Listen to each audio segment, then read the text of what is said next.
All right, how's it going, everybody? We are here on Tuesday of week 4. We're going to talk our first section of chapter 7 today. As we get into our chapter 7 topics, I would like to generally remind you of where our chapter orientation is. Chapter 5 is all about introduction to integration and basic integration techniques. Chapter 6 was our first look at applications of integration techniques. So we got our volumes, we got our physics stuff, we got our average value. In chapter 7, we're going to come back to integration techniques. We're going to recognize there's a bunch of things we couldn't integrate before that we'd like to. So now we're going to come back and see some fancier integration techniques this chapter in chapter 7. In chapter 8, we're going to use all of our integration techniques for some integration applications in chapter 8 that are all a little bit more exciting. And then after those collective 4 chapters of technique, application, that's when we'll hit our sequences and series stuff at the end of the semester to see if we actually really know what infinity is all about. So this is kind of our start of our sort of advanced integration techniques here. And so our general motivation for even getting started in this section 7.1, is to say, in general, we would like to come up with integration rules that are directly associated with each of our differentiation rules. We know that integrals and derivatives are essentially inverses of each other, not perfectly inverses of each other, but it's good for us to think of them that way. And so in general, we should come up with rules that are relating them back and forth. What we should see is that we've already talked about the our associated rule that goes with the chain rule for derivatives, probably the single most important derivative rule that there is. And we've already discussed its integration partner, um, the U substitution. All right, so we have seen the U sub happen there in section 5.5. We'll see a little light bit of it today here. We call it U substitution, but I am also going to slightly warn you today that we are just picking up variable letter after variable letter here, and what is going to be important is that you kind of all start to um, develop sort of standards for yourself, as to say, I know that if I'm using the letter U in this situation, then I must have been doing blank, blank, blank. Consistency is the hallmark of a champion. Don't do different things with different letters all the time. You should pick a systematic notation setup for yourself so that you can always look back at your work and say, I know in that setting I must have been thinking this, and that's why I used that letter. That's going to do you some big favors today. So the reason I bring this up is because this is called U substitution very generally, but integration by parts is also going to give us, it's going to be equivalently a variable substitution technique. And so we're going to have substitution variables just like here. We're going to call them U and V in integration by parts. And so I want to immediately warn you that maybe sometimes you should pick a different letter for U substitution, so that it doesn't get confused with integration by parts as a technique. And we'll see an example of that at the end. So chain rule, most important derivative rule, and so it was very important that we picked up its equivalent integration rule early. Quotient rule is stupid. Nobody likes the quotient rule. If you're in integral or derivative differential calculus, hopefully you've learned that you can avoid ever using the quotient rule ever by using the product rule and the chain rule instead. So nobody cares about the quotient rule. Nobody's ever going to work backwards to find an equivalent quotient rule. The product rule, though, is important. And the product rule is important because, as I kind of just said, any quotient rule could be rewritten as a product rule. Instead of f divided by g, f times g to the -1 power is always our way to rewrite a quotient as a product. This one's really important. This is essentially what integration by parts is undoing for us. So when we're doing integration by parts, you should sort of think of this as sort of like the product rule for integrals. So, what's really important to me today is, and this is, again, I like to think that for a lot of you, this math class sort of represents your first sort of like actual math class where things are a lot more than about just computing a value. So understanding why we get the rule that we get here for integration by parts, it really matters that you believe this and like truly know it to be true, rather than just say, this is a formula that I copied out of a book and I've been trying to implement. Like, this is not a formula to use. This is a concept that we can think about both algebraically as well as geometrically. So I do want to start by kind of double justifying this statement to you here. So The way that I like to start thinking about this guy is that if we're thinking about the product rule, I can state the product rule for derivatives. And so what this looks like is the derivative of f of x times g of x, we know, is f prime of x times g of x plus uh, f of x g prime of x. All right? The derivative of the first, second left alone, the derivative of the second with the first left alone. Order never matters because as long as you get opposite parts there, multiplication is commutative, so those are okay. Addition is commutative, so the left-right ordering is okay right there. It's one of the really nice things about the product rule is you really don't have any orderings to remember here.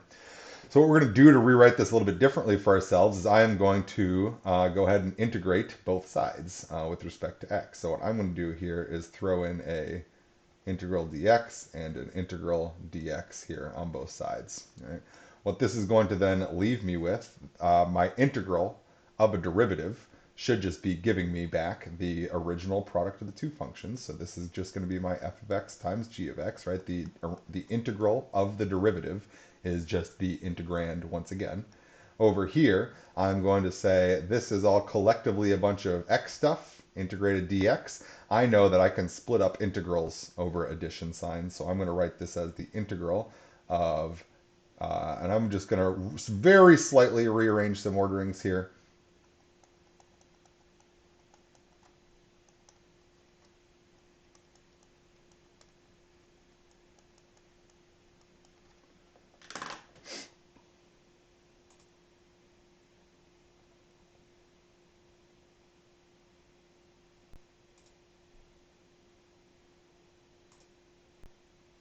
Okay. And so you should notice here, I did just vertically write these guys right here. The only difference is I just wanted to write this derivative term next to dx and the derivative term next to the dx. So the only thing I changed here is just a very, very slight ordering of multiplication. That was the only thing that happened there. I broke up this one integral of a sum as a sum of integrals right there. And this is essentially, we're basically just done. We're just going to rename some stuff and maneuver some parts around here.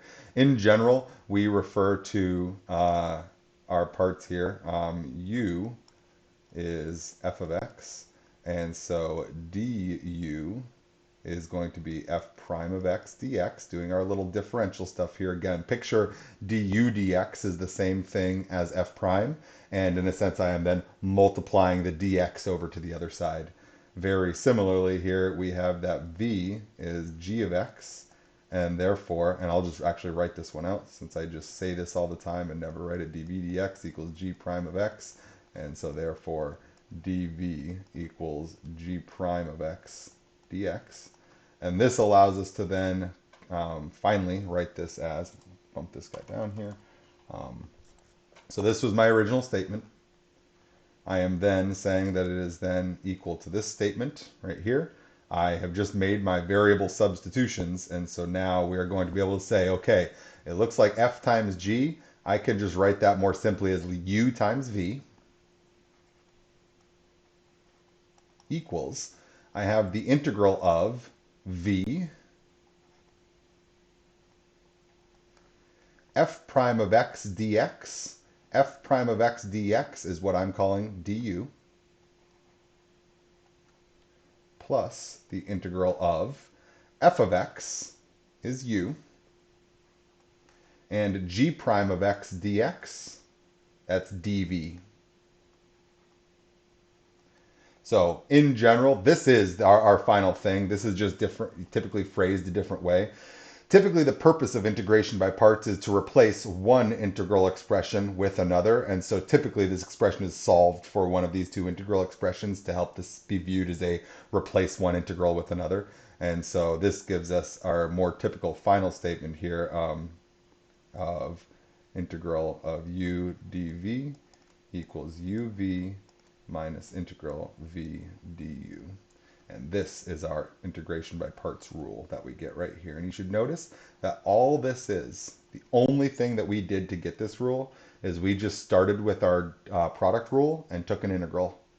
The only other stuff was just light algebraic rearrangement and a renaming of some variables is all that really happened. So this truly is just a rearrangement of the product rule. It's surprising how not far this actually is from the original product rule statement right there.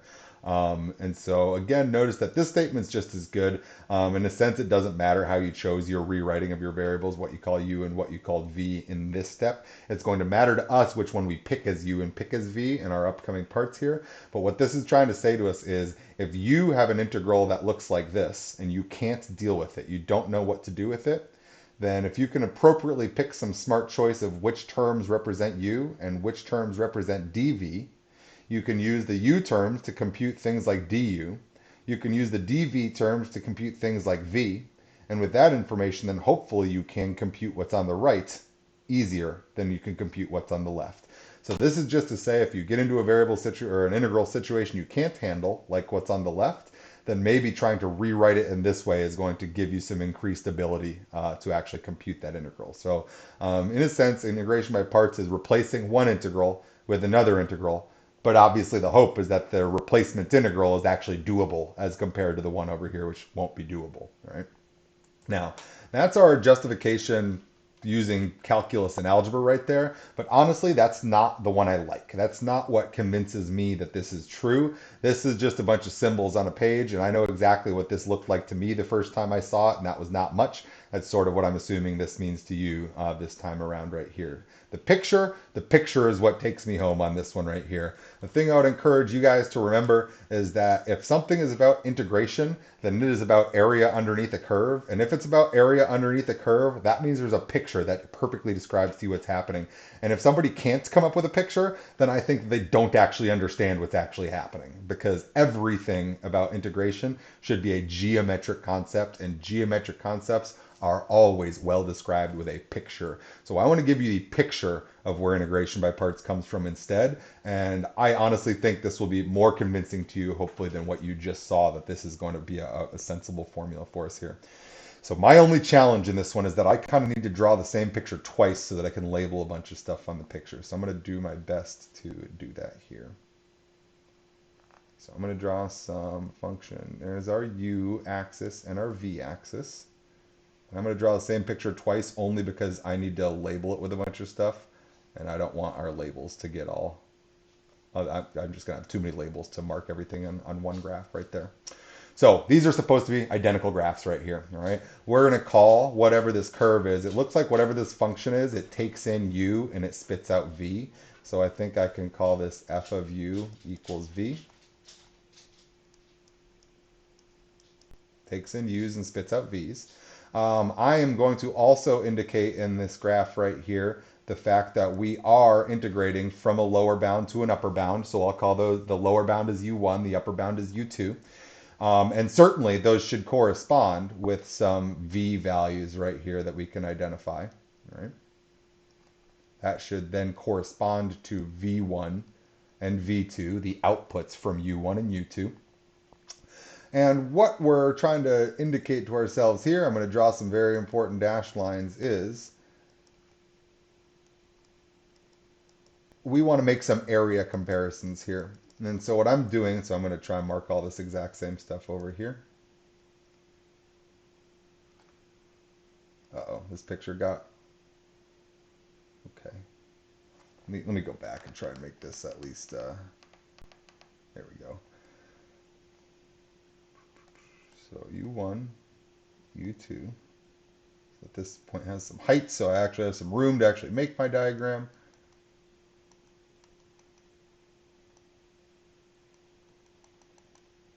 That's a V1 and a V2, all right? So same exact diagram, I just got a little bit lumpy with it right there.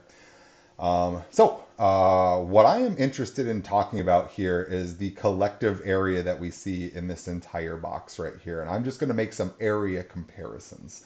With the area comparisons, you are going to easily agree that two different ways that I'm going to compute an area are equal to each other. And we're going to therefore set those two areas equal to each other, move some terms around, and we're going to end up with a formula for integration by parts. So the first thing that I want to do here is I want to call this... maybe I guess I want to call this guy, let me switch colors here. And let's say that this region right here, let's go ahead and call this A1. And let's go ahead and identify this region right here, this whole area right here. Let's call this A2. What I want to do first is come up with some expressions that represent each of these areas here, all right?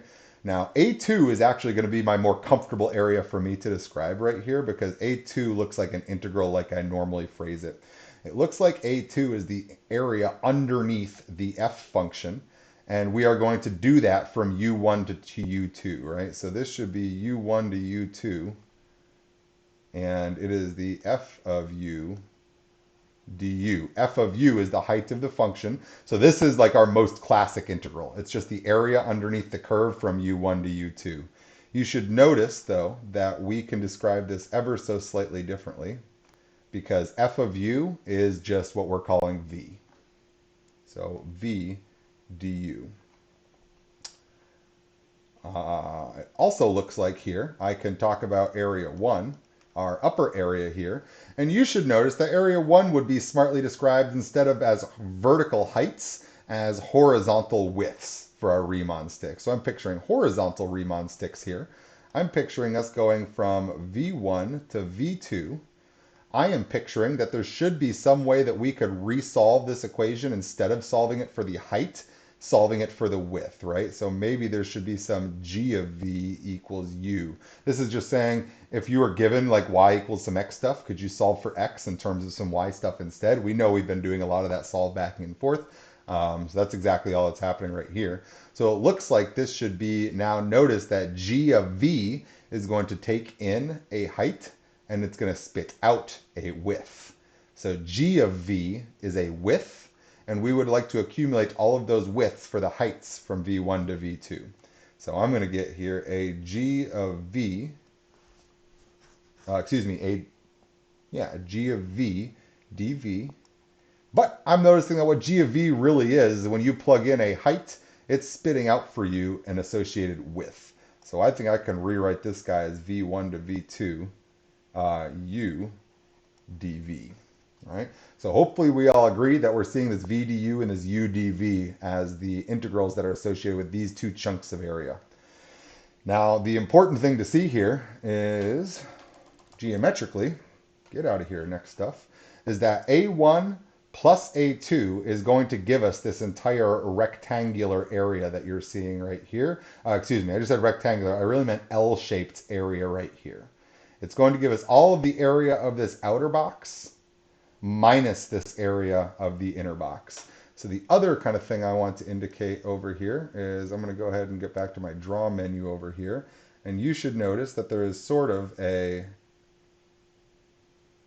outer box of interest minus a rectangle that is not of interest in our area considerations here. And so maybe I can, well, I'm just going to actually draw a picture for those down here.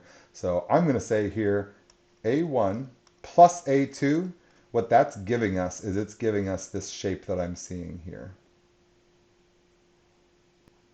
And what this shape is it is the entire rectangle minus the lower box of the rectangle, right? So I'm doing a whole bunch of geometry math right here, right? A1 plus A2. A1 and A2's boundary between them is actually a curve, the curve of interest. But when you add the A1 area to the A2 area, they perfectly join together at that curve, and they're actually giving us a perfectly like rectilinear piece right here, right? That's all straight line bounded. That's A1 plus A2.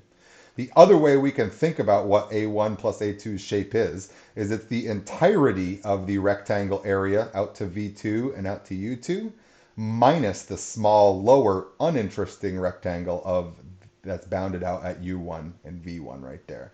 This is going to allow us to make all the statements that we need right here, right? So this is sort of our joining piece of information. I don't care to indicate what this amount actually is. I just wanted to indicate that the two ways to compute this amount are this way and this way. And I'm going to now set those two equal to each other.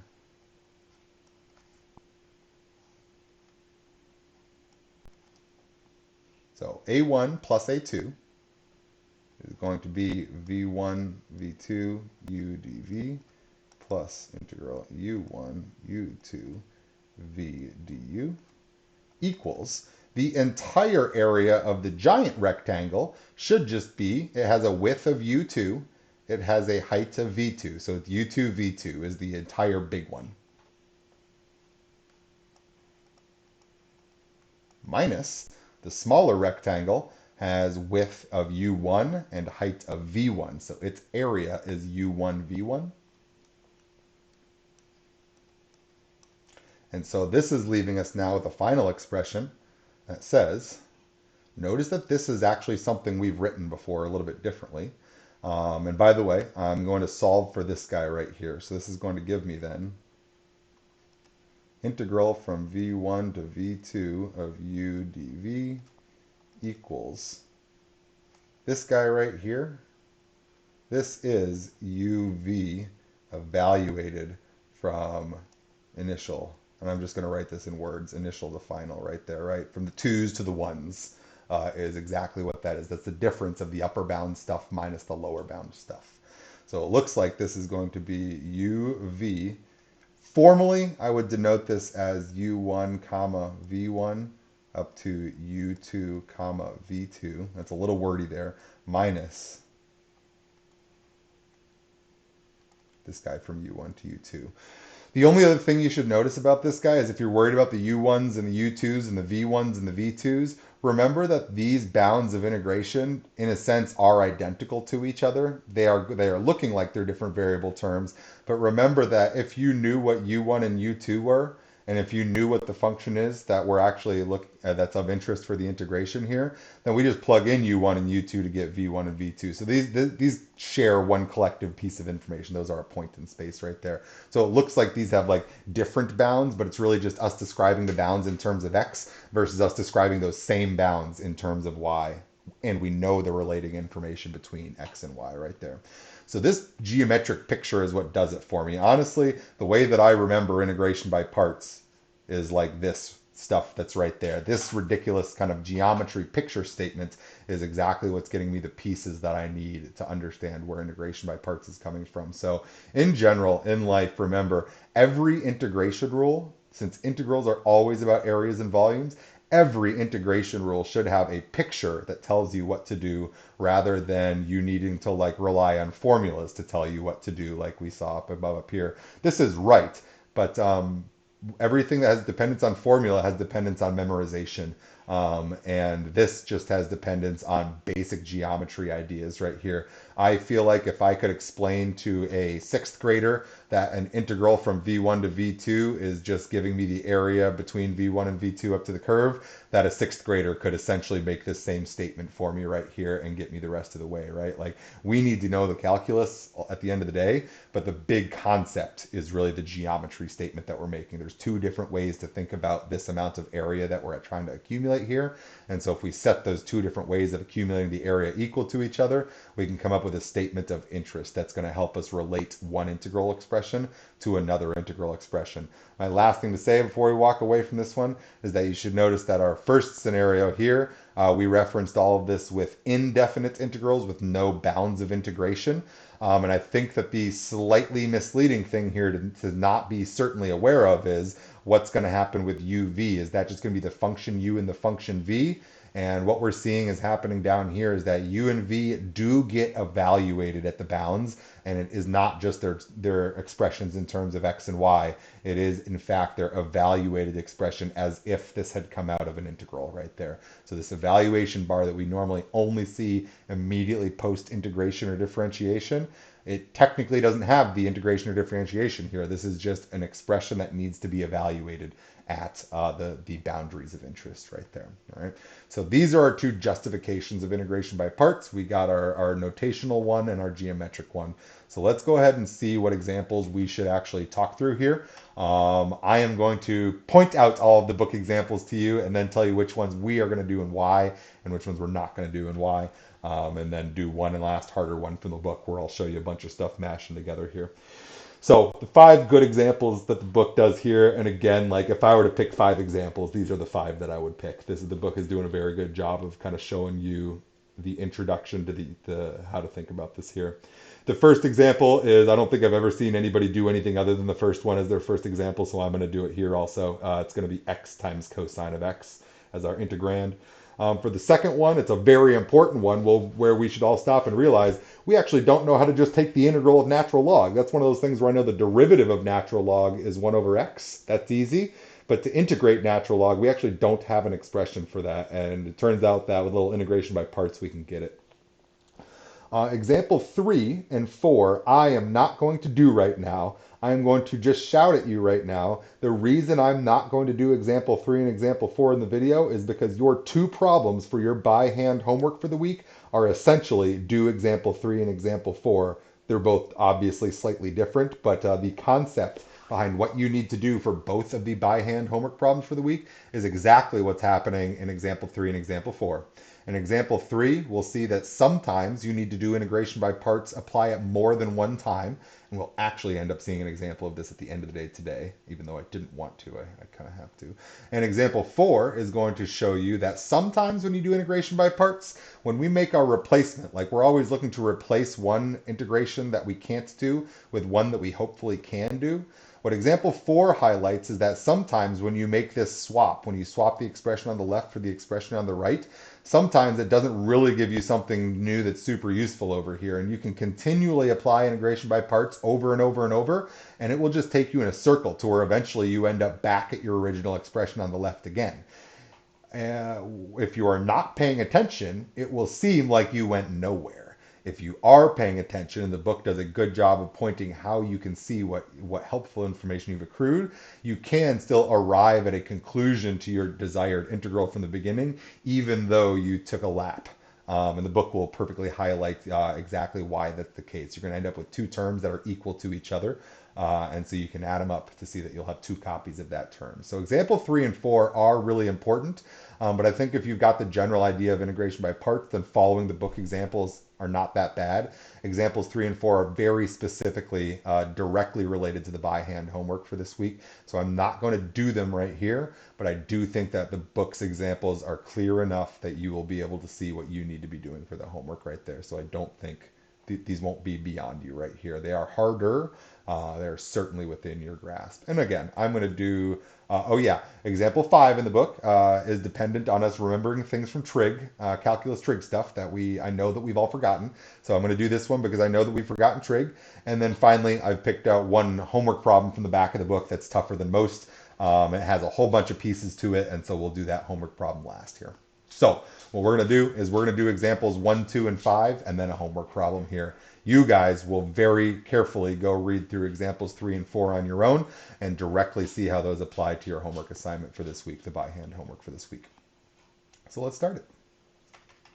So what I think I want to do here, did I not ever type this out? Okay, so I'm just going to write it out right here, our integration by parts formula. This is something that you're going to need to look at to reference a few times, but this is certainly a formula that I very much expect to be burned into your brain relatively soon. The way that I remember this is just really dumb. I've just said it 1,000 times. I just know that this right-hand side is, I say this, and so this is one of those weird things where I don't even know how or why I picked up saying it the way that I say it, but this is one of the only instances in my entire life where I think of an integral as the S symbol. I don't know why. I have no idea why I say this way, but I just verbalize this right-hand side as UV minus SV du. UV minus SV du. And I don't know why, but I always remember the order of that. I think it has something to do with the fact that in my freshman year of college, my roommates watched Law and Order SVU all the time. And so SVDU has all the letters in the right order that I'm expecting to hear as far as a 3-letter acronym. That's a really terrible reason, but I've never gotten my letters backwards ever, so it works for me. So decide some way that you will always remember the orderings of your letters here for yourself, and we'll all be good here. UV minus SVDU, that's always what I'm converting into. So our mission here in this case is we would like to compute the integral of x cos x with respect to x. What I am seeing here is my first thought is, can I just directly do this integral? And if I'm going to directly do this integral, that would be to claim that I know an antiderivative of x times cosine of x.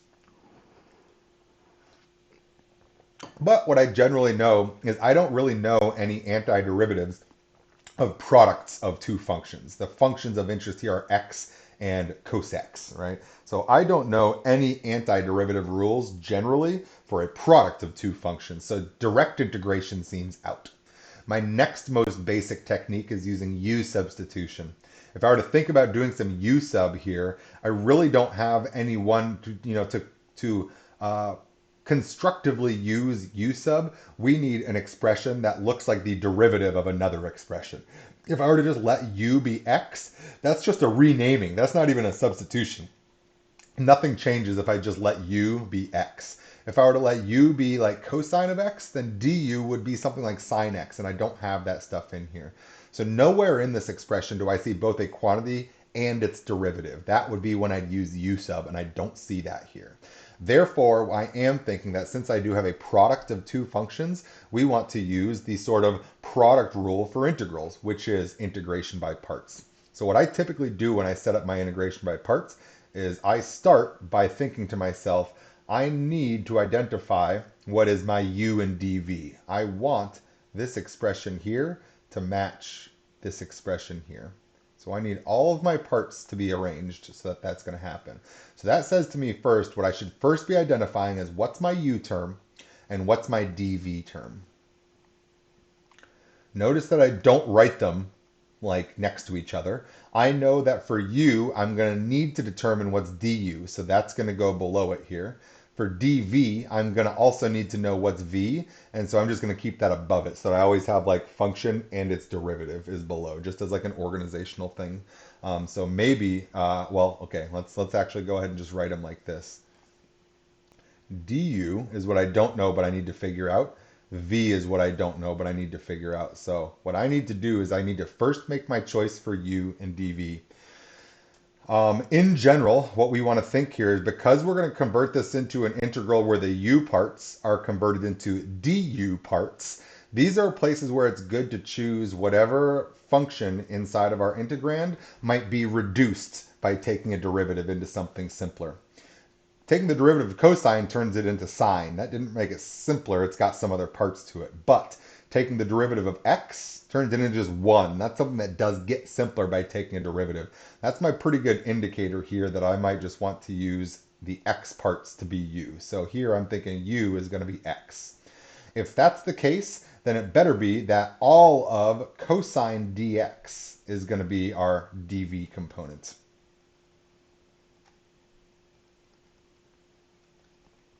Now, what I still would need to figure out if I'm going to be able to meaningfully rewrite this integral using our integration by parts expression here is I need to identify what's du in this case and what's v in this case.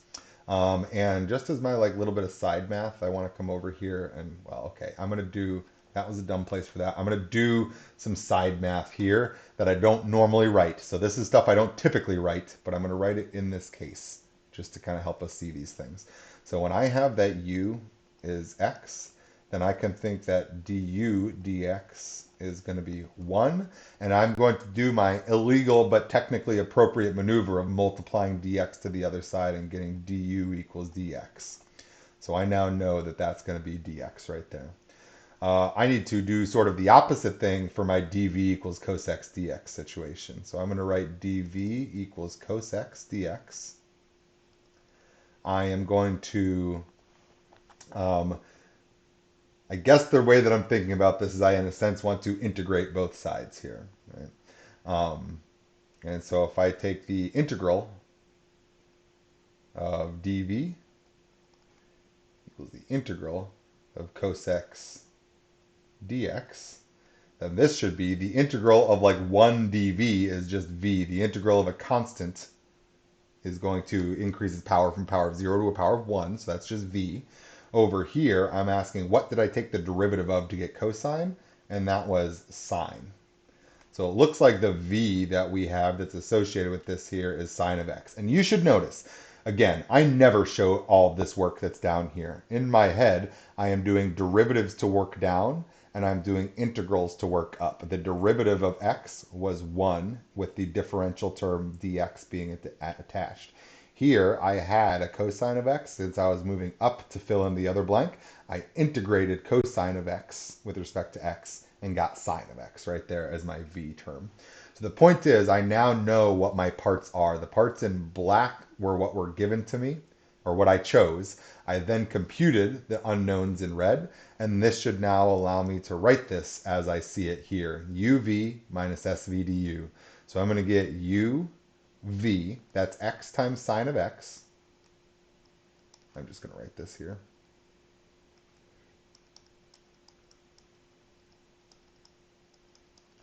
Minus the integral of v, which is sine x, du. And notice, since we made this really smart choice where u, in a sense, decayed down to having an equivalent to du and dx right here, we are now left in a situation where we actually can compute this integral, right? So we swapped an integral we can't do with some parts minus an integral we can do. This is good. So I'm going to get here x sine x. Looks like this is going to be, so what did you take the derivative of to get sine? It should have been negative cosine. So a negative here plus the negative that we get from integration is going to give us plus cos x. And I should remember my plus c that I'm going to get on the end right here. One word of warning right here is this is a promise to you. You, and when I say you, I mean every one of you are going to make a mistake with this negative. So don't. Just do it right every time. I'm going to show you exactly what I mean by this. No matter how many terms you get out of this integral right here, you are subtracting all of them. This is a place where one of the most common algebra mistakes that get made are people not distributing this negative across all remaining terms. And we'll see an example of this when we get to our last one right there. You are subtracting off the value out of an integral here. Make sure that this negative does get distributed. Lots of small algebra mistakes with not managing this negative sign right there. But there we go. So there's our first case. So again, our mission here with integration by parts is to say, seriously, what? Oh man, come on. Don't, okay, it moved things for no reason. Awesome. Just leave it then. There. So our first move then with integration by parts is to say, can we just do it regular? No. Can we do it with u sub? No. Since we can't do either and we do have a product of two functions, integration by parts is probably reasonable. I typically pick the thing I think will decay, as in polynomial stuff, to be the u term. I also typically like to think to myself as a separate thought, I like to pick the things that don't decay, things that are typically cyclic, like our cosines, our sines, and our exponentials that just remain when we take their derivatives. Those are things that I often like to choose as my dv expression right here. Coming up with a strategy for picking which parts go with which parts is a really, really big part of all this. This is where we need that intuition to just try stuff. You are going to set up integration by parts things where you just pick wrong at the beginning and you're going to need to start over and try again. Happens all the time. You're never going to have like tons of different options though. So there's usually, it's not like you have like 9 different things to try ever. But it will happen that you're going to kind of guess and check your way into a hole and have to start over again. Happens all the time. And part of your goal is to develop sort of that intuition for guessing right the first time. So let's look at another example here. In our next example here, this one's actually much simpler. I'm just looking at the integral of natural log of x dx. And I'm going to go through my same checklist of items. I'm going to say to myself, okay, well, this is really simple. What's my antiderivative for natural log of x? And it's like, oh, wait, I don't even actually know an antiderivative for natural log of x. That's actually kind of weird. It's a basic function, so we should know it, but we don't seem to just know it, right? Is there a u sub that I can do? Well, not really, because I don't see a function and its derivative in here. If I was going to do u sub, my only sensible choice would be natural log of x to be u. If I did that, I'd have a 1 over x for my du, but I don't have any 1 over x parts in here to make that work out. So that doesn't really seem to help me. So it seems like I guess integration by parts, but like what's even the two functions I'm multiplying together here? I mean, I don't even really like see it, right? So I'm going to lay out my u and my dv. Again, I'm sort of just guessing here, but I'm going to guess that in a sense I could decay natural log of x because it does turn into something different when I take its derivative. So I'm just guessing this right here. If I was going to pick u to be natural log of x, then dv has to just be dx. That's all my parts, right? That's my integral of u dv. I just picked those things to be exactly what they're sitting above right there, right? If u is natural log of x, then we should find that du, we're going to take the derivative here, stick that dx on it. The differential term here is going to be our 1 over x dx. And equivalently, from this expression, since I want to go up to fill in my other blank, I'm going to perform an integral. So I'm going to integrate on both sides, and I'm just going to land at v equals x, since dv equals dx here. It's not even clear to me. And again, I want to be real clear with what I'm thinking in my brain right now. So far, what I have done is I have guessed because I don't know what I'm doing. And so far, I have filled out my information, but I have no more information to judge whether or not my guess is right. I'm still not sure if this is a help to me at all. This is just sort of me blindly doing some stuff based on a formula that I know so far. Now let's go ahead and rewrite this and see if this was helpful. Integral of u dv should be uv minus sv du. So I can rewrite my right-hand side now what this should be equivalent to. U times v is going to be, and I'll just write this as a nicer way to see it. I'm going to write it as v times u, x times ln x, x ln x, minus the integral of sv du, sv du. Well, that's going to be x times 1 over x dx. Well, that actually works out really nice for me, because this is just x over x dx, or this is really just the integral of dx, right? But the height is 1 the whole time is all we're getting right there. It's technically in there. That is an integral of 1 dx. And so I'm going to compute my final answer here then as x ln x minus x plus c. And that's interesting because that's not like directly obvious to me. I mean, I honestly expect the integral of natural log of x to be something simpler than that, because it's sort of one of our simple algebraic functions, and I kind of have been led to believe that they all have simple derivatives and antiderivatives. This one's a little weirder, certainly. I do honestly feel like there's some value in like verifying this.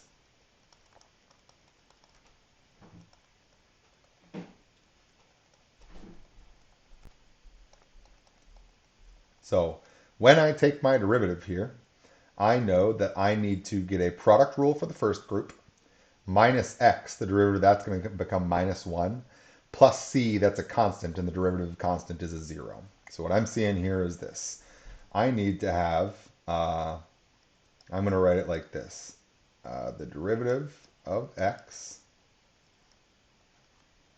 times ln x plus x times the derivative of ln x, there's my product rule, minus 1 plus 0.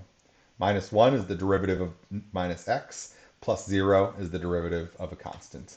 So what I'm seeing here is we're going to get 1 ln x plus x, 1 over x, minus 1 plus 0. That's going to be ln x plus 1 minus 1, and that's going to give me just ln x right there. So it looks like our answer must be correct. The derivative of this function right here is just natural log of x. Not really, I don't see that one, right? That one's not just visually obvious to me. This is definitely not something that we've like memorized from Calc 1 or anything like that. And haven't even seen it up until now. So it is pretty interesting that sometimes even really simple integrals that don't even look like any form of product rule are still well decomposed using the idea of integration by parts right here.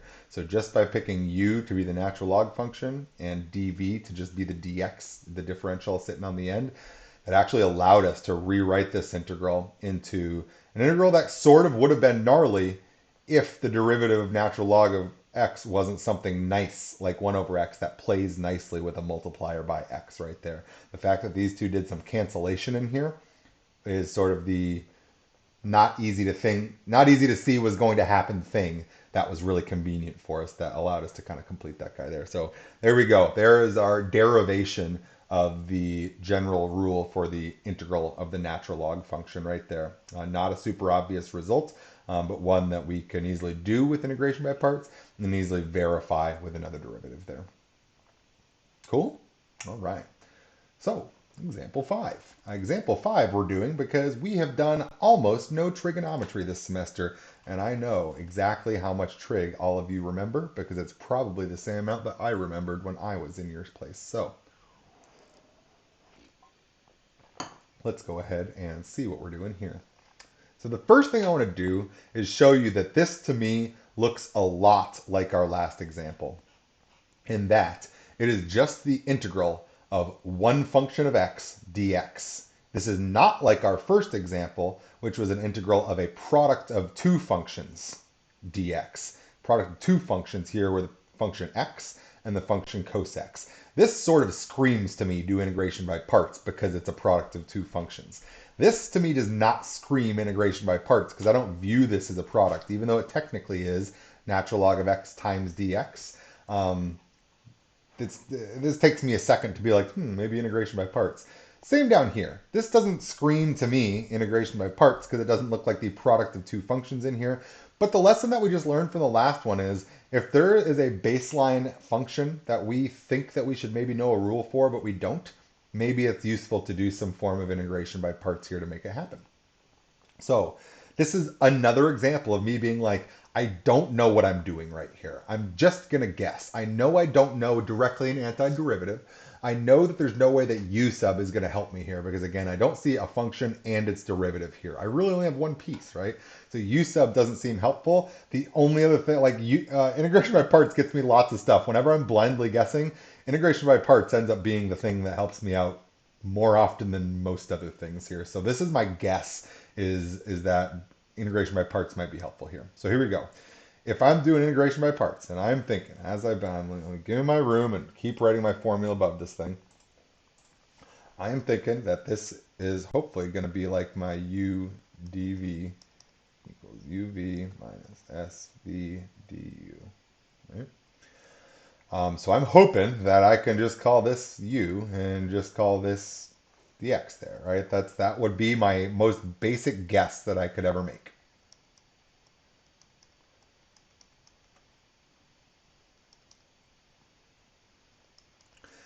The easy part here is I can easily tell you that I'm thinking of v as x. The unfortunate part here is you now need to be able to tell me what the derivative of tan inverse is, which I am strongly assuming most of you have forgotten.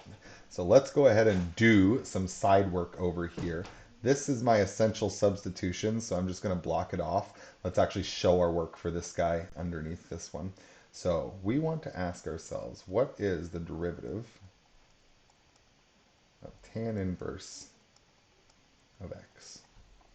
So what I always like to remind myself here is that we should be drawing a diagram to kind of help us out with this one right here. And so let's see here. When I am drawing my diagram, I know I'm going to call theta my tan inverse of x. All right. And what I know, the reason that I feel comfortable making a statement like this statement tells me zero information. All I'm saying is angles go into trig functions, therefore angles come out of inverse trig functions. That is all I have said so far here. I'm just trying to say, well, it's an inverse trig function, so whatever that is, it's equal to some angle. That's what you get out of inverse trig functions is angles. I am then going to go ahead and apply the tangent function to both sides. That should leave me with tan theta equals x.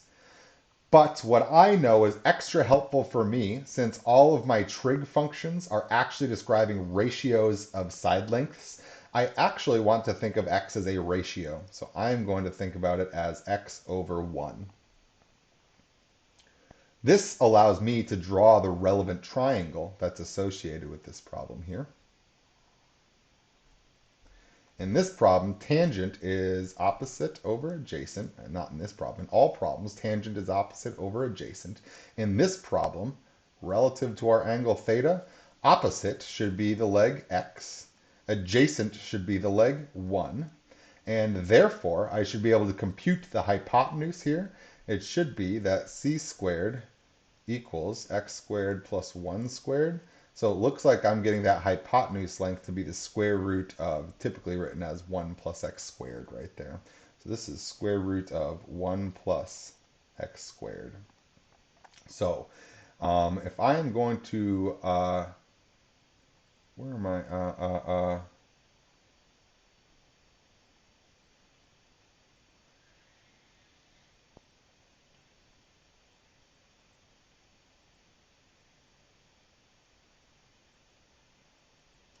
Wait a minute. Why am I talking myself out of my picture here?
Wait a minute. Where's my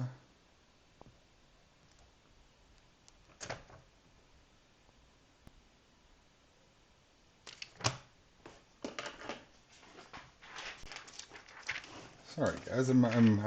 I talked myself out of this in the last second here. That's something you generally should try and avoid doing. Where did I lose my inverse trig?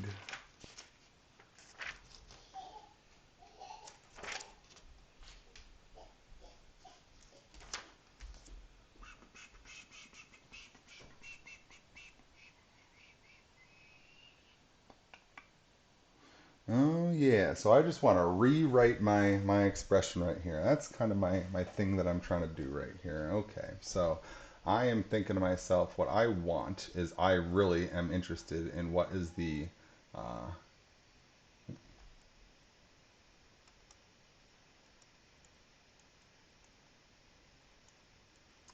right, and so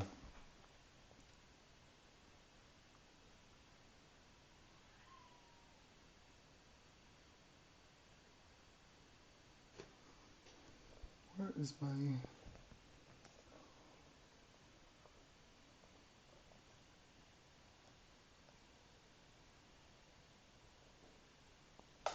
Oh, yes.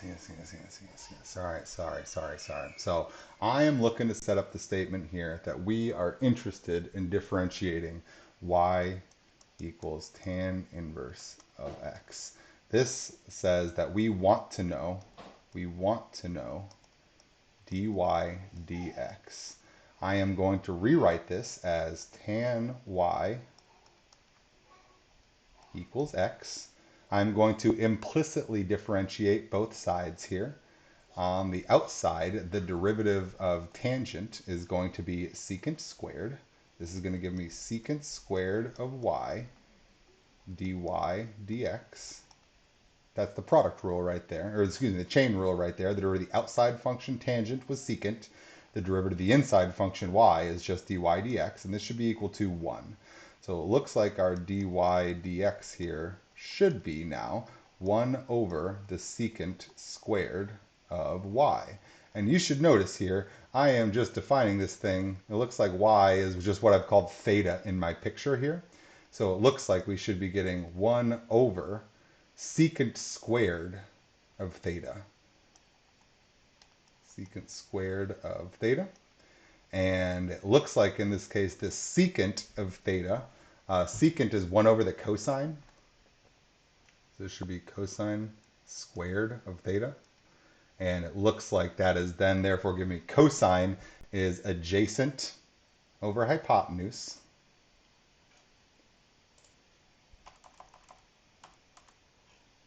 Okay, I got a little lost there, but here we are.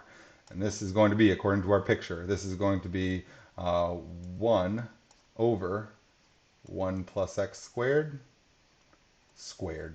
So it looks like we're getting 1 over 1 plus x squared. So this is our derivative of inverse tangent here. I want to talk back through this since I did this, Harry. Um, when we want to compute the derivative of an inverse trig function, our usual first move is to rewrite it as the forwards direction trig function right here by applying that trig function to both sides. We want to know dy dx, but y is trapped inside of the trig function. We can implicitly differentiate on both sides, solve the expression for dy dx, what we actually want, and then compute the other side instead of in terms of a trig function, in terms of an algebraic expression by way of a triangle that we can draw using the known relationships that we've got sitting right here. So we should be able to come up with our derivatives of our trig, our inverse trig function still. And so I now know that this du is, we've got a 1 over 1 plus x squared dx. There's my derivative of inverse tangent. That took me a little bit more work than it probably should have right there. But hey, I'm assuming that's going to basically happen exactly to you guys. So there we go. So what I'm going to do is I'm just going to copy this whole dang thing down to the bottom now, since all my doing my derivative work took up all my room right there.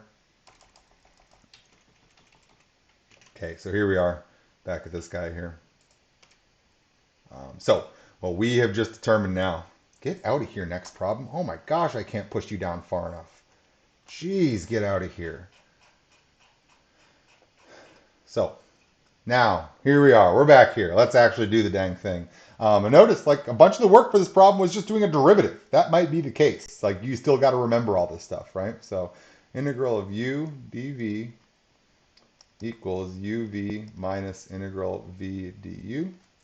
I have just chosen, because I don't know what I'm doing, I don't know any other choices I could make. I'm going to choose u to be tan inverse of x. I'm going to choose dv to be dx. That implies that v must be x. That implies that du must be 1 over 1 plus x squared dx. I don't know if this is a help to me at all. I have no idea if this is getting me anywhere. I'm just trying things, and I want to keep emphasizing that a lot of calculus is saying, like, I have this bag of techniques. Let's start hitting it with stuff. This is what I got right now. So if I'm going to rewrite this, this is my u dv. Then I want to rewrite this now as my uv minus sv du. So in this case, uv is x tan inverse of x. There's u times v, whatever. That doesn't look nice, but I don't have to integrate it. Minus sv du. So that v du is going to look like x times 1 over 1 plus x squared dx. So I'm assuming that you're like, in my mind, you're all grumbling right now. And the question that we need to ask is, did this do anything good for us? Did this help us at all? I always go ahead and do a little bit of rearranging, always. As you know, I always yell at you to do as much algebra as you can before you try and do calculus. I typically rewrite these things, I don't know, I want to make this like one fraction here. Like I'm seeing this as like x over 1 plus x squared dx. So now I'm sitting here saying, like, this was only a smart thing for me to do if this new integral is something that I can manage. And the question is it? And so I sit here and I say the same list of questions to myself. Do I just directly know antiderivative for this? No, that doesn't quite look like anything that I just directly recognize.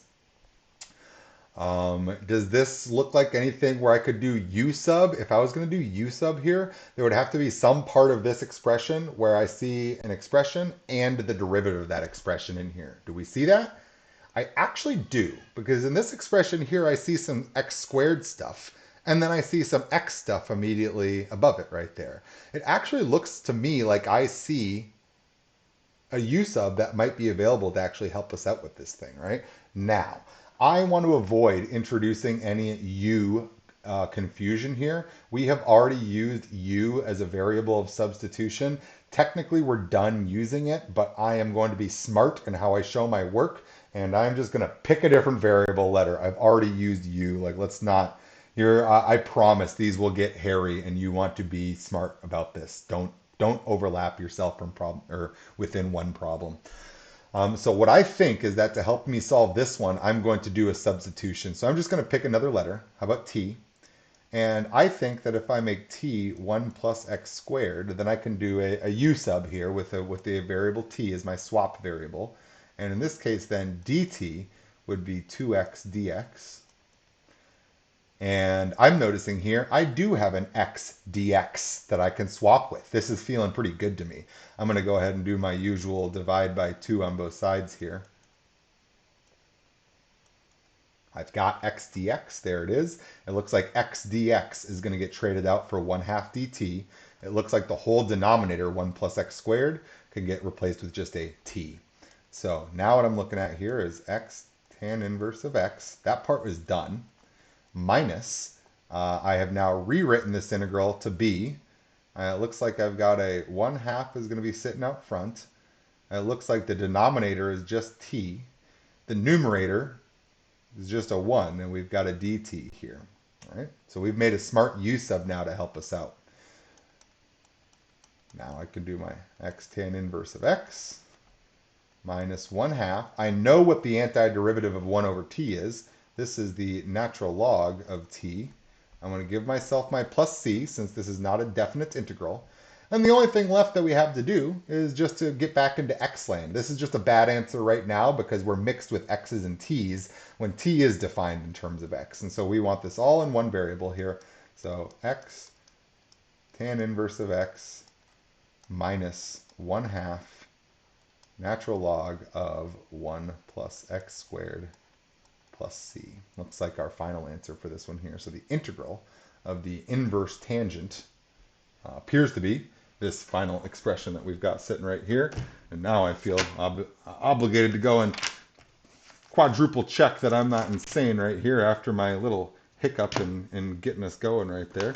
But I feel obviously pretty good about my answer right there. I've followed all the parts. Oh, and the book actually goes ahead and does a little bit of evaluating right there. Also, they give some definite integral bounds on that one right there rather than doing that in general. And so also remember, like you can always just take these derivatives and know that you're right. This does not look like an obviously correct answer to me, certainly. But it's very easy to take a derivative here. You're going to have a product rule here. You've already figured out what inverse tangent's derivative is.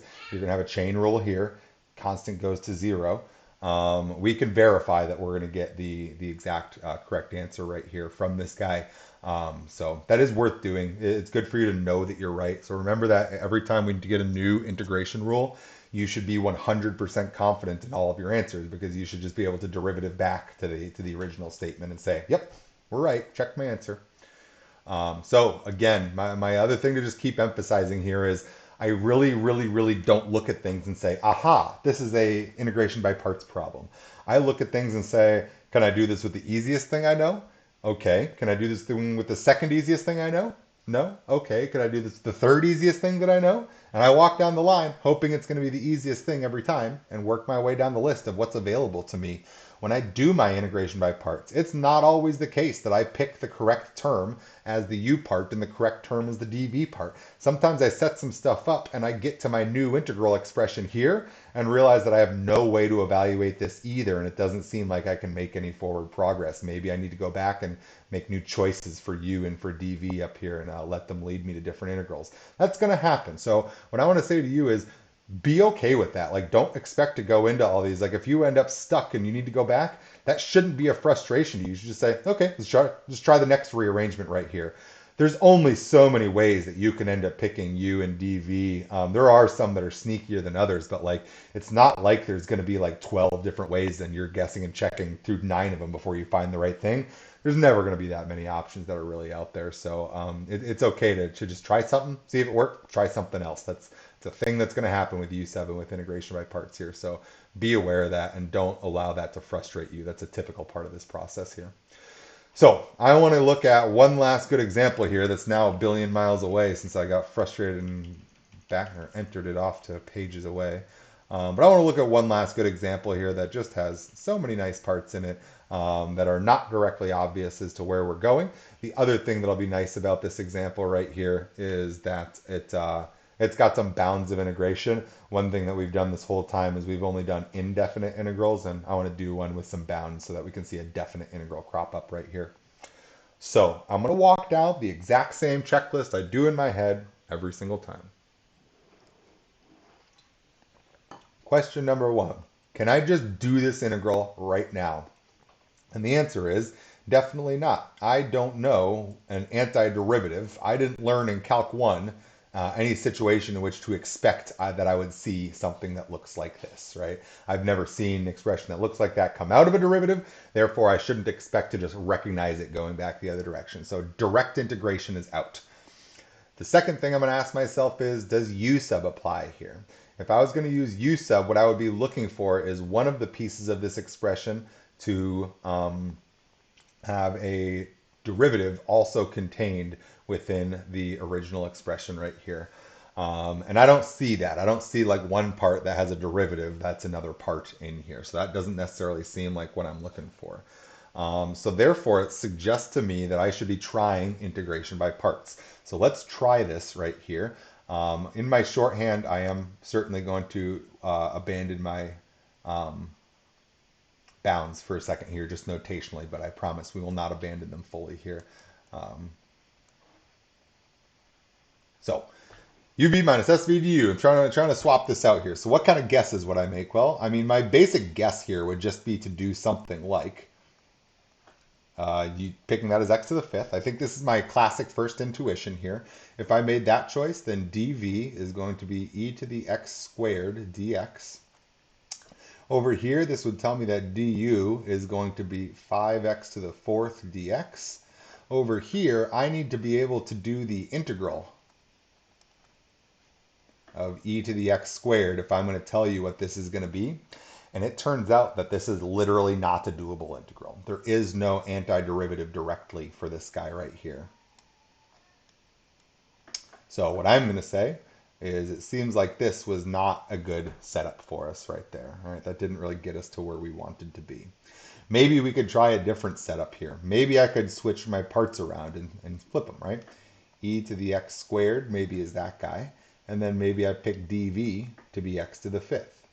Well, if that's the case, then to integrate this would, x to the fifth dx, this would be our 1/6 x to the sixth.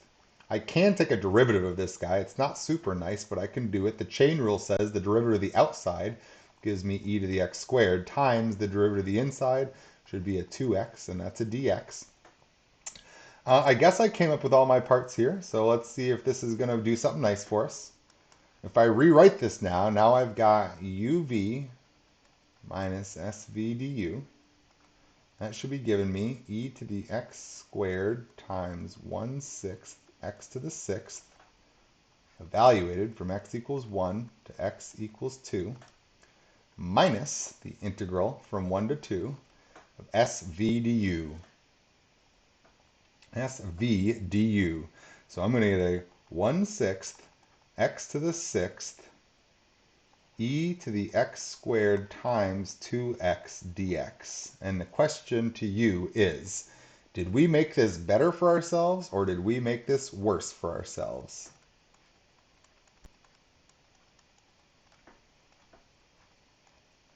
It looks like this is 1/3 x to the seventh e to the x squared dx.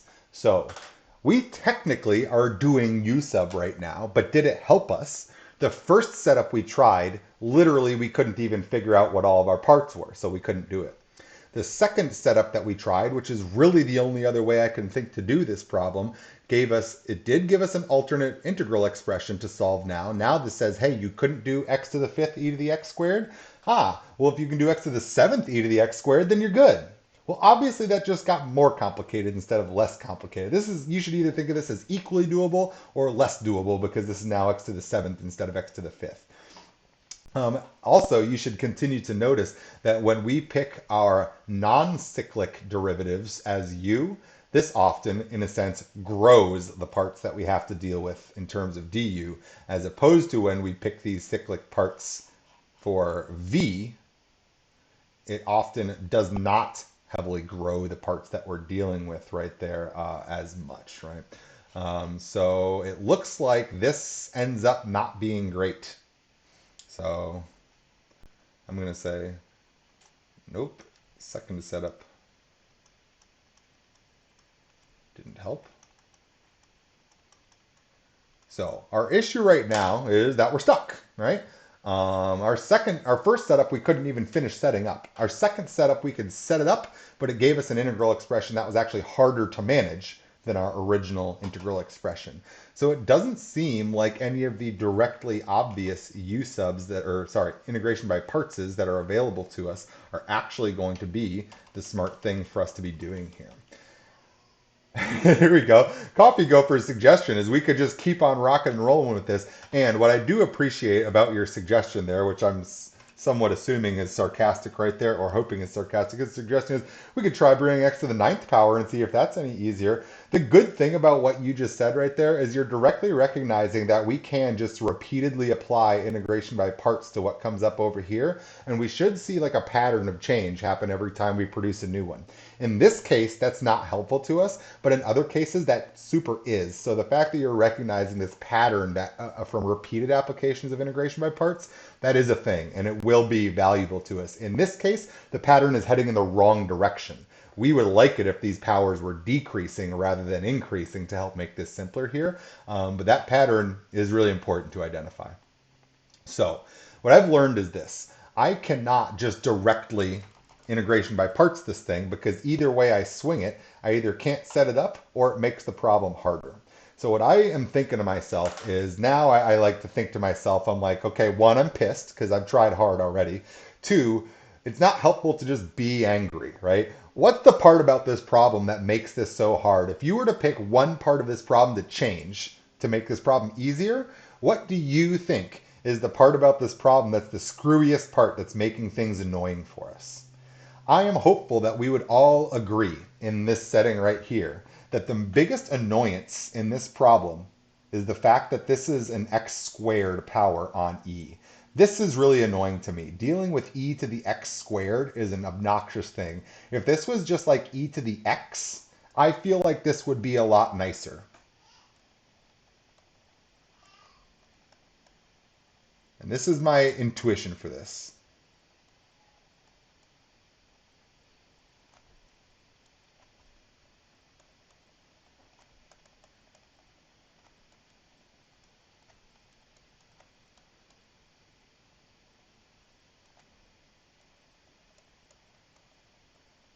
So what I'm saying to myself is the e to the x squared is really, I feel like, what's bringing me a bunch of parts I didn't want, right?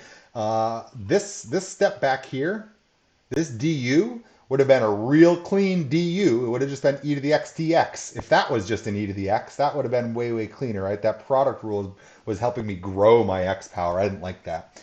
So what I'm going to do is I'm going to get out my beaten stick and I'm going to make this just like an e to the x type of expression. And the way that I think that I can do that is by making a substitution first. I don't like that x squared up in the power. So I'm just going to make that power not be a power that has x squared in it. I'm going to do a little substitution first and see if it's helpful to me. If I make the substitution that t is x squared, then that is going to have the partner substitution that dt is 2x dx. I am actually seeing that I do have some parts that sort of look like x dx in my expression also. This actually looks like this might be a smart u sub to do first. And I'm calling this u sub, but I'm using the letter t because I don't want to ever get my u's all screwed up in here. I would never use the two different u's in the same problem. So I'm trying to think about how I can break this down. I know the components that I have to work with here are that one and that one. So I want to try and break down this problem into all parts that only look like x dx and x squared. And I think I can do that.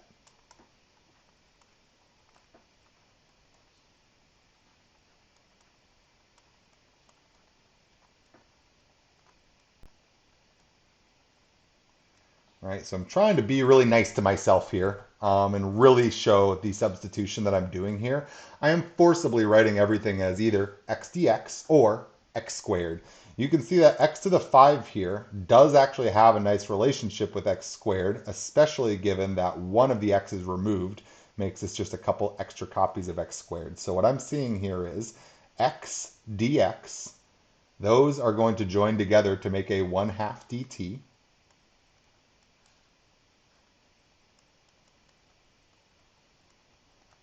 So x dx are going to make the 1/2 dt. X squared and x squared, those are both t, right? So this is really t times t times e to the t dt. So what it really looks like we're working with here is the integral of t squared e to the t dt. Now, notice that by doing a little bit of u sub first, I've gotten rid of the grossest part of my problem. That e to the x squared is now just a nice e to the t. That's a lot nicer for me to manage here. Very importantly, and I have yelled at you guys about this like 1,000 times already, but now finally it matters. Really, you have to indicate the variable that you are integrating, the bounds of integration here. This is a dt integral with t stuff inside it, but the 1 and 2 are not t values. They are absolutely x values.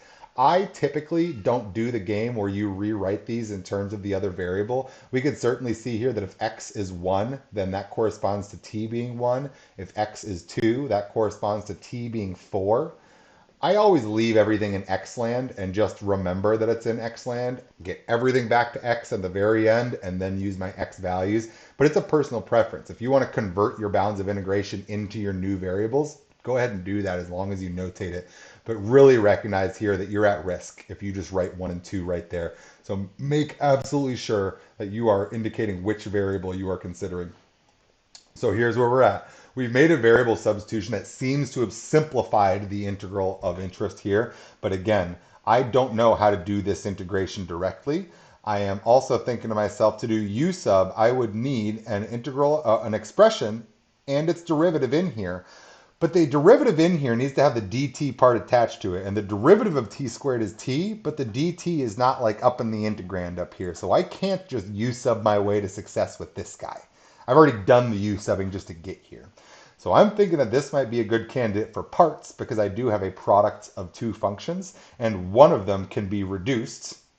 One of them is cyclic. That's always a good indicator that parts is going to be helpful. So my first step here was to swap out x stuff for t stuff. Now I think I can do some parts in. So if I'm parts in this guy, I need to identify my u and dv. U here, it seems like my smart choice for u is going to be t squared because by taking the derivative of u, we're going to reduce the dimensionality of that. It's going to go from a t squared to just a t, right? dv, I would pick as e to the t dt. This is a good pick because the integral of this is simple. It kind of stays the same pieces there, right? The integral of e to the t is just e to the t.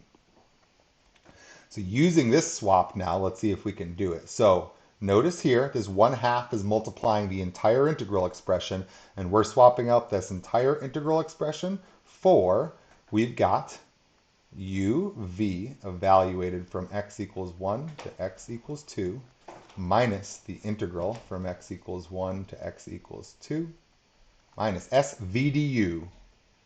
Well, du was 2 t dt, so I've got a t e to the t dt. So notice the nice thing that just happened here. So one, I sort of skipped this step right here. We're going to do this in 1 second. It's just going to be a number though, so I'm not super worried about this one. Over here, 2t dt was my du expression. So this is SV du. You can see v is e to the t. Du was 2t dt. I just put all those parts kind of where I wanted them, all the pieces. Constant multiples go up front. The differential terms always go in the back. All the other terms are multiplied up in the middle. That's sitting right there. Right?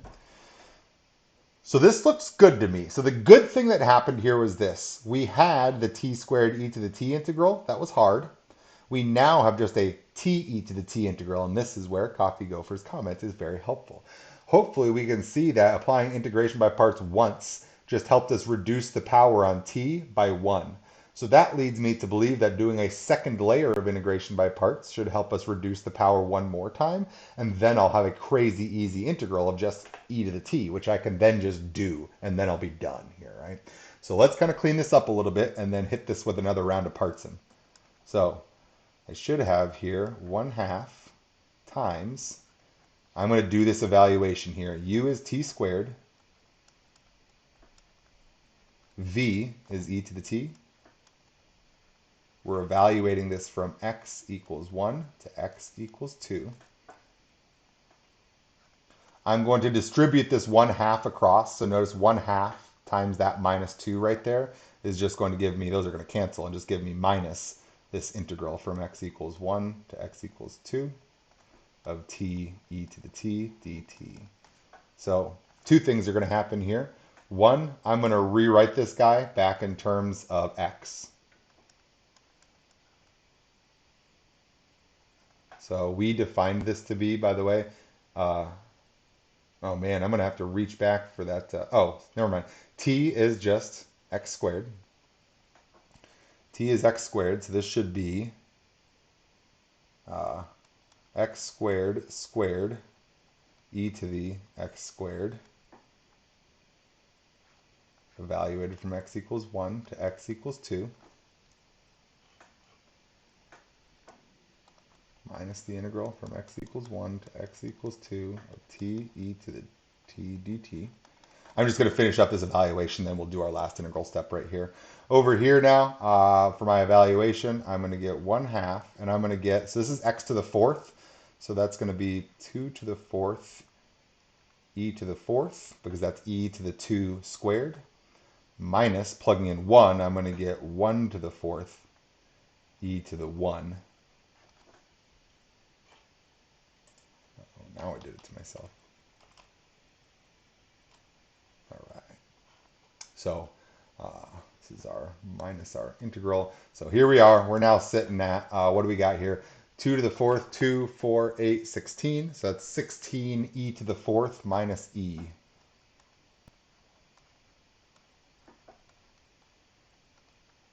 So there's my first part.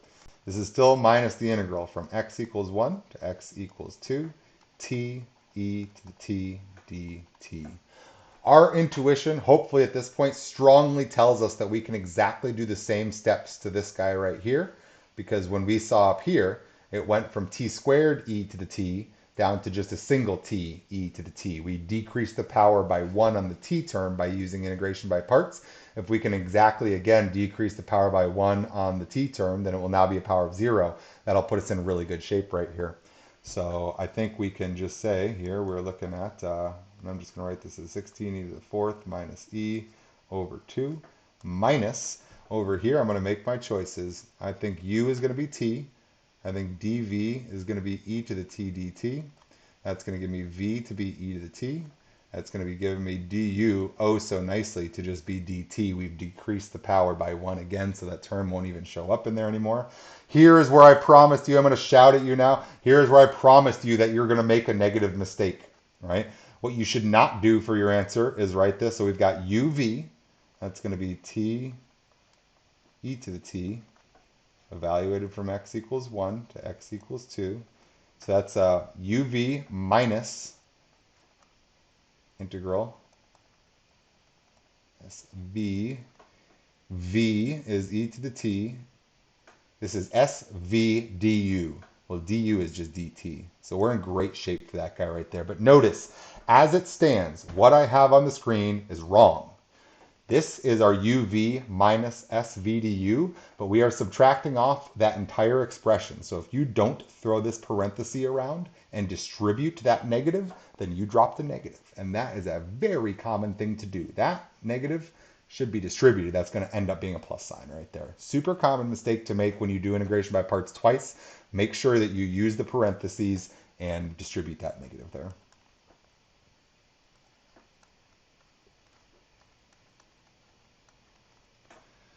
So what do we got?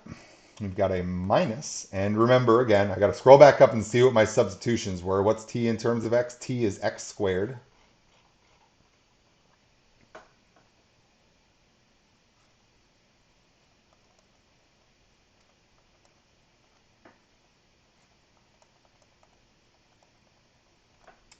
Minus, and now look at what great shape we're in right here. This is that the integral, that's just e to the t, right?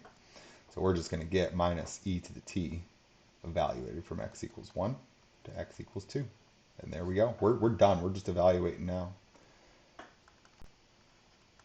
I wrote these initial evaluations as separate terms because I'm anticipating getting some more terms that look like those coming up here. So I'm seeing minus. So this should be our 4e to the fourth minus e. That's what I'm getting from this expression here. Evaluated at 2 minus evaluated at 1 minus evaluate this guy at 2 minus evaluating this guy at 1. And now we can clean this up.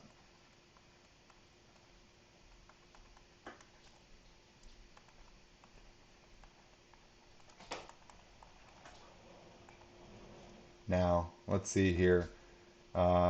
This negative distributes across this. So I did negate both of those. I also need to negate this one. So this is really a positive. So these two are going to keep their signs. So it looks like maybe we're getting some e and e cancel. It looks like I'm getting some 4e to the fourth cancels over here. And it looks like what I am left with in total here should be 4e to the fourth minus 1. Nope, we gotta skip my squared term there. Plus e squared minus 1/2 e. And I think this will be my final answer here. So I kind of want to talk back through this one right here. This is obviously a longer form example right here. A couple more steps going on, but not a crazy uncommon thing to see. So I'm going to scroll back up and re-talk through this as my wrap up right here. Long problem. So basically, here's what happened. Step 1, we didn't know what we were doing. We saw that we can't do it directly. We didn't see any obvious U sub. I tried to set up the first obvious formation of integration by parts that I could see. I saw that it led me to needing to be able to perform an integral that I couldn't even do. So I decided that this probably wasn't going to be my route. That's what my X there means. I then set this up the only other way I could really think to swap what the roles were for the U and the dv parts. I switched what was U and what was dv. I just always keep the dx on the dv part. This then made my dv parts doable, which they weren't before. My U parts were doable, but they were gross. And the point is that because I got this extra 2x term in here, this actually helped me increase the power that we were experiencing inside the integrand rather than reducing it to make this simpler here. So technically I set up an alternate expression using integration by parts, but it wasn't a helpfully alternative expression. It was just something different, right? It was not doable for the exact same reasons as the original wasn't doable. I don't know what to do with an e to the x squared and a polynomial term being multiplied by it. So then I stopped and I allowed my anger to fuel my next decisions. This is the way that I do lots of things in life is if I never feel any emotion about it, then I never get anywhere. I needed to get pissed off to actually make any headway on this one.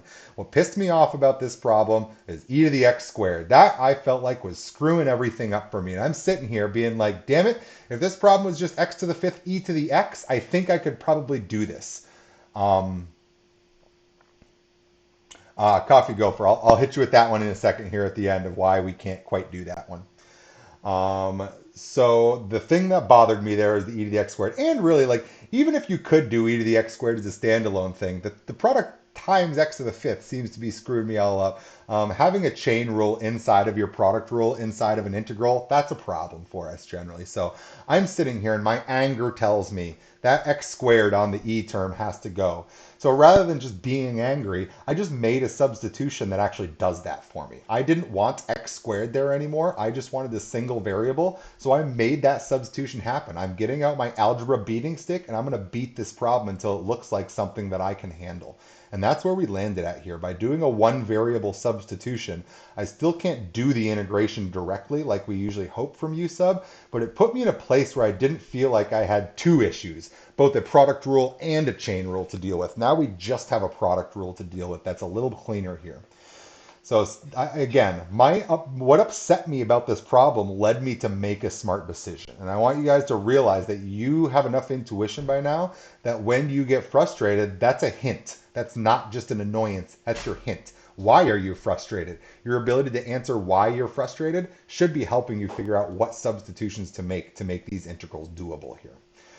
So what we want to then see for this one is that once we got to here, by choosing our u terms to always be our polynomial parts, that guarantees that the du terms will always have a one lower power. So that will always result in us writing our new integral expression, which is down here, our new one that we get to solve now, as opposed to the old one, because this evaluation is automatic. We can evaluate anything. There's no calculus to do. All we're really worried about is replacing this integral that had a t squared. It ended up getting replaced with an integral with a t. And so that should make you feel both bad and good. On the one hand, we still can't directly do this. On the other hand, this looks exactly like the one that we just did, only off by a power. And it seems like by repeating this process, we could reduce the power by 1 again, effectively eliminating that t from the integral. And that's exactly what we did. This was just me doing some algebra work right here, but eventually I come back to doing this integral right here, over here, and I say, hey, let's just hit it with the same u sub setup. I want to pick u to be the parts that I would like to decay. I would like to pick dv to be the parts that are cyclic. That's the same choice I keep on making right here. By doing this, this allowed us to replace this integral, which wasn't too bad, but still not doable, with one that is actually just directly solvable.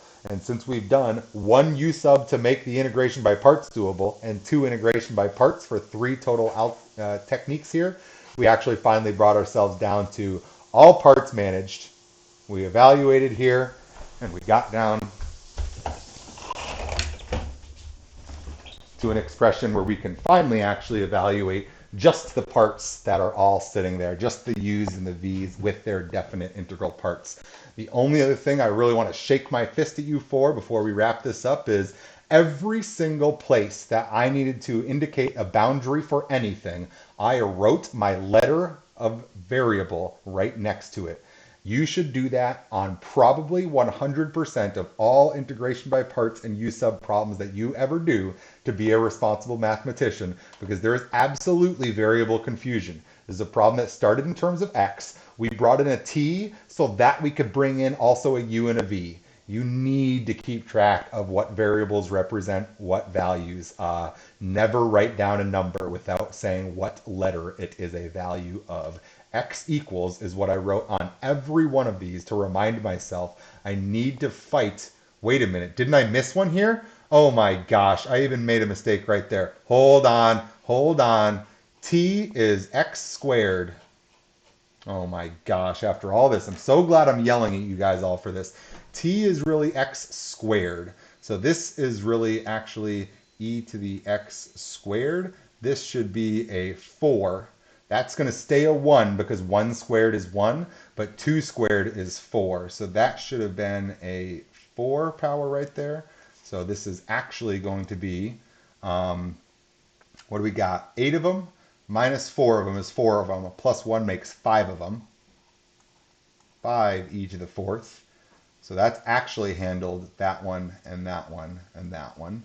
The e's still cancel, and I'm left with minus 1/2 e. And see what's happening? I even tried as hard as I could to keep all my variables straight the whole time, and I still made one mistake right there. I subbed an x number into a t position, and those are not the same thing. So I'm super glad that I made that little mistake right there. I think I did the rest of these correctly because the rest of these I switched into x before I did it. Forgot to switch this one into x. Yeah, and now the answer is actually even cleaner right there, which is actually kind of nice. Yeah, okay, perfect. What a great mistake for me to have made right there. So that's all I've got here for you for integration by parts. Our remaining question in chat over here is what's up with the integral of e to the x squared? And here's my issue with this guy right here. I don't directly just know a antiderivative for this guy. I've never taken a derivative and gotten out an e to the x squared. If I was going to use u sub for this one, the part that I would need in here is I would need to do something like have an extra part in here that's going to handle something for me. So notice that this guy here, I could do u equals x squared and du equals 2x dx. In this case, I could then rewrite this guy as 1/2 integral of e to the u du. And we can actually finish it then.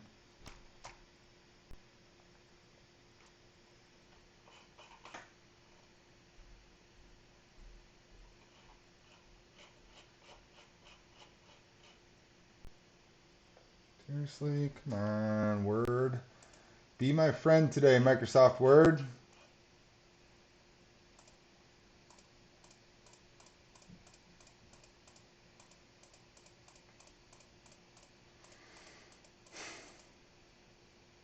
Uh-oh, is that too many? Wait, what? Okay, keep coming back, keep coming back, keep coming back. Okay, okay. Let me just try the clicky version.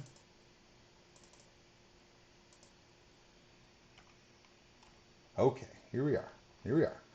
In this case now, we could then do this as 1 half e to the u plus c, and see that we're going to get 1 half e to the x squared. Would be giving us our antiderivative here, but it depends on us having this piece that's also part of the derivative. For this guy here, we can't do a u sub, and as we saw, we can't really parts this guy either. I mean, if we just tried to parts this one, then I could do u equals e to the x squared, dv equals dx, v equals x, and du equals 2x e to the x squared dx. And that would allow me to rewrite this as x e to the x squared minus the integral sv du. So what you can see happen here is when we tried to parse this guy, exactly our same issue cropped up. If I would have chosen the e to the x squared to somehow be part of dv, then the whole point is I don't know how to integrate it to get back to our v term. That's literally the whole point of this entire problem. If I instead use e to the x squared as u, then when I try and take the derivative, it's introducing more x parts rather than getting rid of some of my x parts there. And so here now we've just grown our problem. Now we have x squared e to the x squared. And you should notice that this isn't quite helped by like u sub. Like the u sub here, even if I were to do, if I wanted to do some sort of u sub, I could do something like u equals, okay, I should be smart here, not overuse my variables. T equals x squared. That would give me dt equals 2x dx. I could do 1 half dt equals x dx. And but my problem is that x equals, I'm going to have to get like a root t or something here. So what, x e to the x squared minus 2. I could do this as, because I have x dx, that would give me 1 half dt. I have an e to the x squared, which I'm writing as, I don't even know now. Now I've got a bunch of, I guess that would just be e to the t. But it would have to have like a root t in front of it here, right? Because x squared, or wait, x squared is just t. Wait a minute. So could we then parts this now and then get to something? Equals x e to the x squared minus the integral of t e to the t dt. So now I could do my u equals t and my dv equals e to the t and v equals e to the t.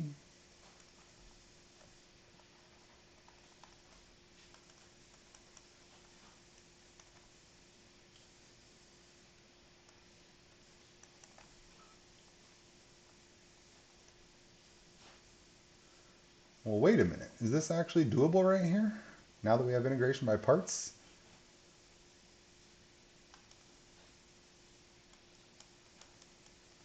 T is x squared.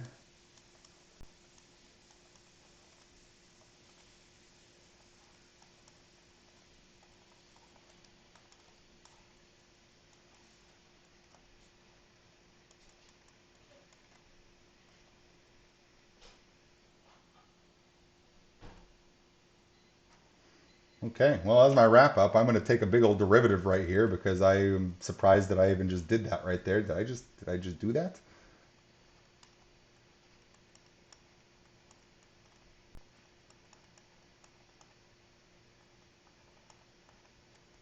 So this should be a product rule.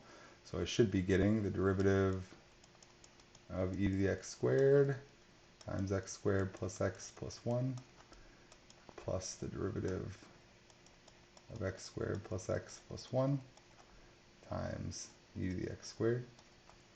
This should give me 2x e to the x squared is x squared plus x plus 1 plus 2x plus 1 e to the x squared.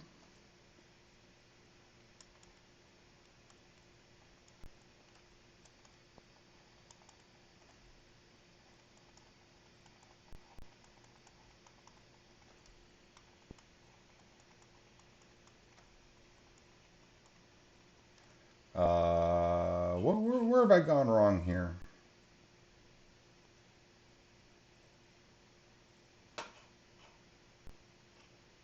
What did I try to do to myself? I tried to do some parts. The part set me up with something that seemed worse. I did a variable substitution. Oh, I see what I stupidly did right here. All right, my dumb mistake is in here that made this actually not real. This was wrong right here. What this should have been is that I needed one of these x's to partner with this dx, but I did that. X dx I wrote as dt, but I actually used both of the x's to write that as a t right here. So what I should have been doing is thinking of this as minus 2 integral of x e to the x squared x dx, right? That's my x times x is actually x squared. I'm just grouping these guys up right there. And that should be giving me negative 2 integral. Now x, that's the whole reason I wrote that root t. I was like, where'd that part go? Root t e to the t dt. Now, the question is, could you parts that guy to actually get out a solution right there? And I think that our issue is going to be that when we take the derivative of the square root of t, we're just going to get terms that are like 1 over the square root of t. And so I don't think that that's going to help us because it's just going to trade a 1/2 power for a negative 1/2 power when we go to parts it, and that's where we're going to get screwed up. So I think that all this stuff below here is wrong.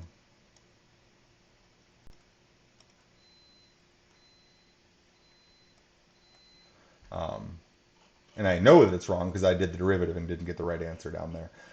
So I think that the answer here is no, that e to the x squared is not integrable. The reason that I brought this up in the past is because e to the negative x squared is the function that looks like our normal distribution.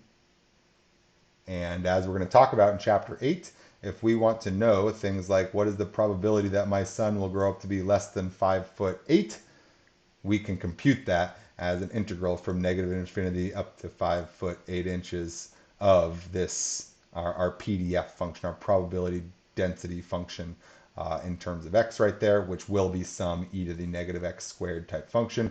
The point will be that we cannot directly do that for the normal function because we don't have a way to integrate that guy right there. And again, if I wanted to integrate some e to the x squared stuff, I need an x in there as a helper so that u sub can work. That's really my limiting factor. Introducing that x makes this a trivially easy u sub. Not having the x means that there's not a way for us to actually work it out here because we don't have the subparts that we need. Right? Okay, there we go. Now I'm actually done with this here. I wrapped up before. I just wanted to obviously do 2 more pages of attempts of integration by parts before I actually wrapped it up right there. So I'm going to go as my actual closing statement right now is back up at the top. Your 2 by hand homework problems for this week are, where'd they go? Right here. Your 2 by hand problems for the week are essentially, what's happening here, mouse? Can I not use the mouse? Are essentially these 2 guys right here. Example 3, example 4 is essentially your take-home homework for the week. We just did an example where you needed to do integration by parts more than once. And in fact, in our example, we had to do it 2 times and start with the u sub, right? So that was pretty gnarly right there. And you're going to see that one of your homework problems is going to follow a similar pattern where you need to well organizedly do integration by parts a series of times to reduce something down to something you can not have to do parts on and just integrate it and be done. We did not do today an example like example 4, where sometimes integration by parts takes you in circles. Taking you in a circle should indicate to you that you're going to get back to your starting point and therefore have made no progress. But the interesting thing is that when you've taken your lap around, I would encourage you to have your analogy of this problem being like 0 and 2 pi being equivalent to the same place on a unit circle. They are the same place, but they are two different expressions for the same quantity. 0 and 2 pi are both expressions for when we have made no rotation from the positive x-axis, right? So in a similar way, sometimes you'll do integration by parts and it will take you in a circle. And so even though you'll have landed back in a sense at your original starting spot, you will now have an alternate representation for that same value. And similar to our thing here where we came up with two representations for the same value, that allowed us to actually meaningfully rewrite something in a way that we could actually deal with right there. And you'll see that happen in example 4 in the book. So your two take-home problems or by-hand problems are basically extended versions of example 3 and example 4 in the book.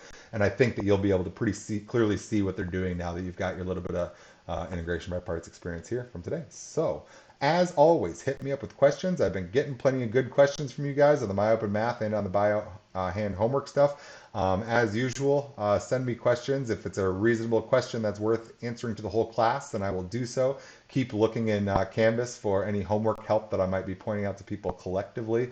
I do think that there are one or two homework problems in the online and the My Open Math homework that are trickier than the others. So I hope to see that you guys are working on those together in Discord, all that kind of good stuff out there. So keep on that stuff right there. Keep in Canvas. Keep asking me questions. I'll see you guys in the email, in the math questions, in the Discord, in the office hours, or at next week's lecture here. Happy week 4 for videos. Stay in contact.